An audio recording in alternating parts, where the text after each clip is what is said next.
বন্দার নামে কুরবানি হয়? 7 জনের পক্ষ থেকে আল্লাহর নামে কুরবানি। কুরবানিটা হবে 7 জনের পক্ষ থেকে আল্লাহর নামে।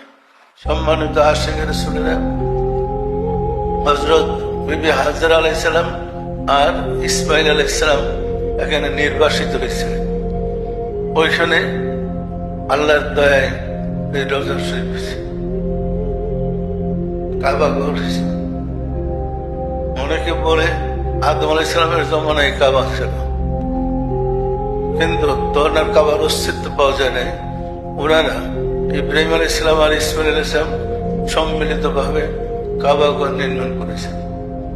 কাবা ঘর নির্মাণ করার পরে বিধান আসছে হজের, এবং ইসমাইল আলাইহিস সালাম ওই মক্কায় ছিলেন, মক্কাতে বসবাস করতেন।